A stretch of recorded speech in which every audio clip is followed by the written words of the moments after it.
Siang tadi kembali digelar sidang putusan untuk kasus pelanggaran protokol kesehatan. Terdakwanya Rizik Syihab. Orang menyebut dia imam besar. Sementara kita nggak tahu sampai sekarang apanya yang besar. Emang sih kalau kita perhatikan udah macam-macam gaya yang dikeluarkan Rizik dalam menjalankan persidangan. Tujuannya untuk menunjukkan kekuatan dan ancaman. Maksudnya kalau dia nanti mengancam hakim dan jaksa agar hakim dan jaksanya takut, agar jaksa misalnya nggak berani mengungkap fakta yang terjadi sebenarnya, sedangkan hakim takut nggak berani memutus perkara dengan benar. Intinya dalam proses persidangan itu Rizik mau melakukan cywar di ruang sidang. Caranya ya macam-macam, mulai dari memaki-maki jaksa dengan kata yang kasar, mengutip teks agama secara serampangan untuk membela diri, juga menuding-nuding saksi yang disebutnya sebagai pembohong. Untung saja saksinya, Wali Kota Bogor misalnya Bima Arya menjawab dengan tegas, "Anda yang bohong, Bib," ujar Bima Arya ketika dia membalas tudingan Rizik tersebut. Iya benar kata Bima Arya, Rizik berbohong saat dirawat di Rumah Sakit Umi di Bogor.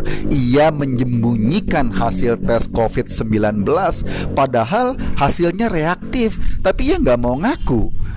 Perilaku itu menunjukkan Rizik emang nggak peduli sama orang lain. Kebohongannya tentang kondisi kesehatannya kan beresiko menularkan orang-orang yang sehat. Tapi emang kalau dilihat dari kebiasaannya, ia emang gak pernah peduli dengan keselamatan orang. Yang penting dia bisa main drama. Bukan hanya mengintimidasi persidangan, gerombolan pendukungnya juga berkali-kali menggelar aksi di luar sidang. Pengacaranya bahkan kedapatan bawa-bawa parang di mobilnya. Saat dikonfirmasi, buat apa parang itu? Pengacara Rizik ngakunya buat ngupas mangga. Gila kan? Itu pengacara apa tukang rujak? Soal parang buat ngupas mangga sebetulnya sih belum seberapa.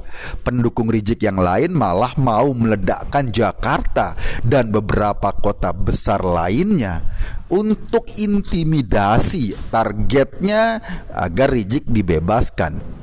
Salah satu tempat yang akan diledakkan adalah kantor pengadilan tempat Rizik disidang, kantor pengadilan Jakarta Timur. Untung aja polisi sigap.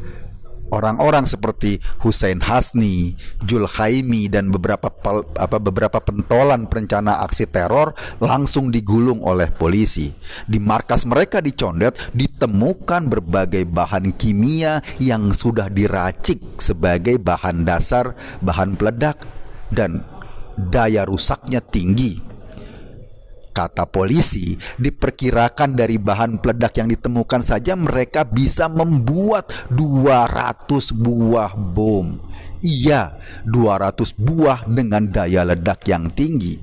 Karena selain Jakarta, yang mau dihancurkan adalah kota-kota besar lainnya. Alat-alat itu atau bahan-bahan itu akan dikirim ke berbagai kota. Jadi persidangan Rizik itu memang dirancang sebagai salah satu momentum untuk membuat kerusuhan di Jakarta.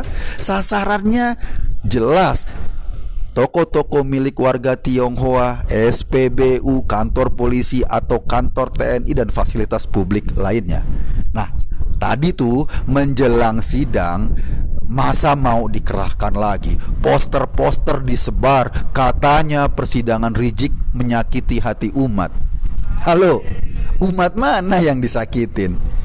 Adanya juga Rizik menyakiti umat yang tadinya sehat karena dia nggak mau jujur tentang kondisi kesehatannya menyangkut COVID-19.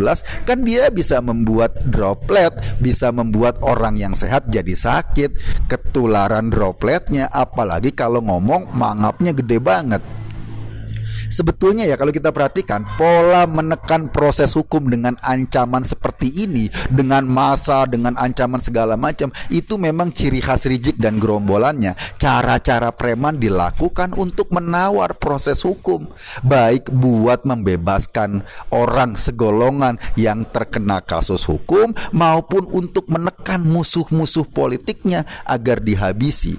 Kita ingat dong kasus 212. Bagaimana gerombolan ini menekan hukum agar Ahok diadili. Juga kasus Ibu Meliana di Tanjung Balai Asahan, di demo habis-habisan, dibakar kotanya agar Ibu Meliana diadili.